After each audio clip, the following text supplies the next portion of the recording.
Hello there, and welcome to today's episode of Johnny's Couch. Won't you come join me?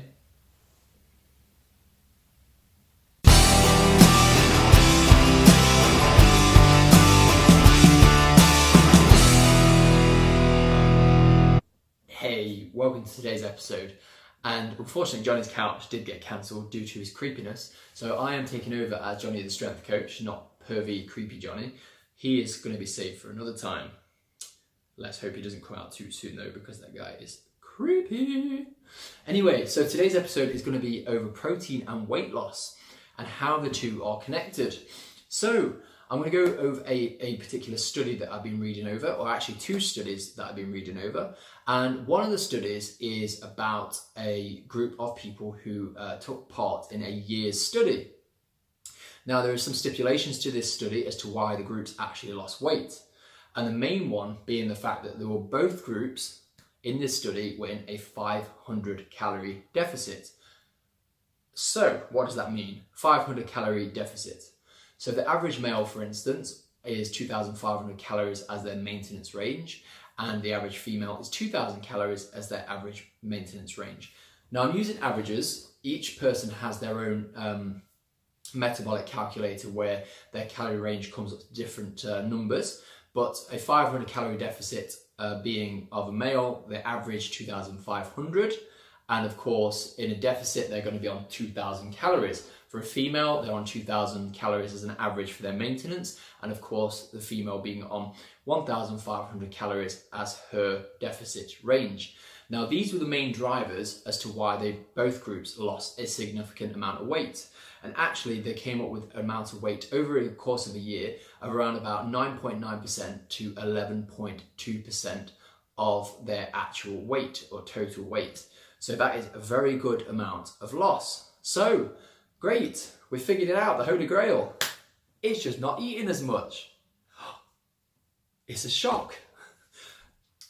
Sorry for being a little patronising, but there is a lot of people who do ask me for miracles in the Facebook groups and all other types of groups that I'm in, and loads of random people come along and they give off their, buy this coffee with butter, buy these thermogenics, buy my drugs.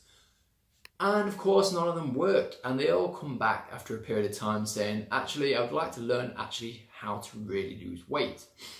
And that is the Holy Grail of losing weight. You've got to be in a calorie deficit. So I thought the whole video, Johnny, was about protein and how protein helps lose more weight. But you just said out of the two groups, they both lost a significant amount of weight.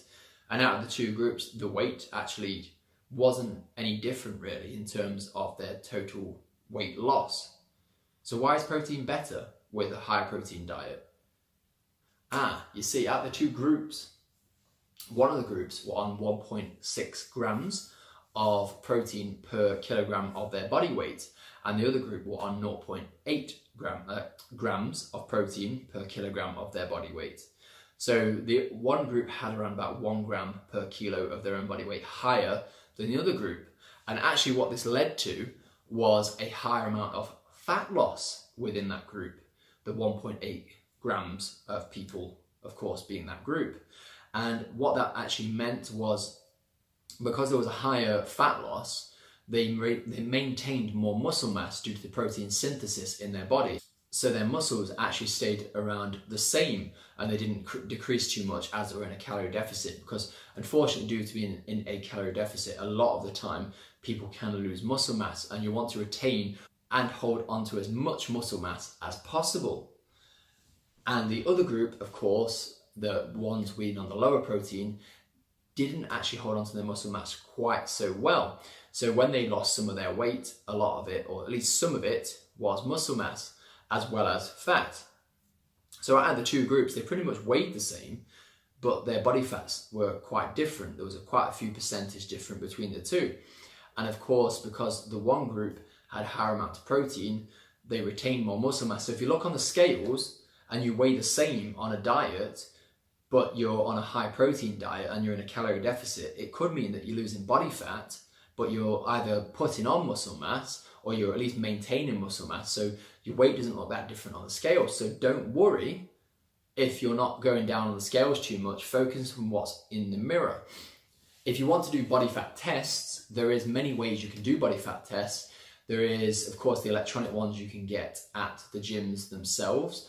There is calipers, there is DEXA scans, there is water tanks. There's all different kinds of variants of how you can measure body fat, even tape measures. However, I would recommend to stick to one particular type of measurement if you want to test this on yourself. So if you're going to use tape measures, stick with tape measures throughout the whole time. If you're using the gym's electronic machines, use the gym's electronic machines the entire time. Because if you keep chopping and changing which different body fat percentage scales you're using, you're going to come up with different results each time, because each one can bring up slightly different results. Some are closer to your actual body percent than others. Some are just more estimated numbers that are close to, but not necessarily the accurate perception of what they are. But stick with it, stick with one, and you'll actually notice your body fat going down in that particular one. So as long as you stick with one, it doesn't matter, as long as you're seeing the result and what you're seeing in the mirror. So we've come to the conclusion of this. How is it you can lose a lot of weight? Now, the holy grail of losing a lot of weight is being in a calorie deficit. And this one, 500 calories. You can be 250 calories as long as you're in a calorie deficit per day and you don't go over your maintenance range. You will consistently lose weight. Number two, you want to be on a higher protein diet, specifically when you're trying to lose weight, so you can retain as much muscle mass as possible. And number three is the type of proteins you actually have can make a significant difference in how much muscle mass you retain and how much your body composition changes. So there are 9 essential amino acids that you need in the body that you can't get or aren't naturally reoccurring in the body. And there are 11 non-essential amino acids that you have naturally reoccurring in the body, so you don't need as essential in your foods. So out of the proteins, look for the 9 essential amino acids to help maintain that best muscle mass you can with the best proteins you can. Now, essential amino acids, and this can be quite controversial because, of course, being a meat eater myself, I am a big believer in meat, and dairy does actually help quite a lot. Of course, it's the consumption and the type of meats that you have. So avoid anything processed, avoid anything that's cheap and high sugar content. So anything that's crumbed, breaded, anything like that. As long as you stick to clean cuts of meat, fish, dairy, milk, anything like that, and it is organic and it is grass-fed, and you will lose a good amount of weight and also maintain as much muscle mass as possible with the better essential amino acids. Now, I'm not saying that you can't lose weight with soya products and beans, lentils, that type of thing. Some of them are considered non-essential amino acids, but if you do get a good mixture, you can get the essential amino acids as a combination. So don't worry if you are a vegan or a vegetarian, you can do the same thing also with, the same fat loss with a vegan diet or a vegetarian diet. It's just that with the meat diet, there are more essential amino acids which make it much easier, or at least in terms of consumption, make it much easier to have. So that's it, guys.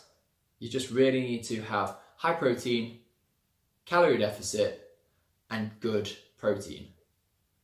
I hope you're going to get really well on your fat loss journey. Remember to like, share, and subscribe to my videos, because I want to get as much educational and informational content out there as possible.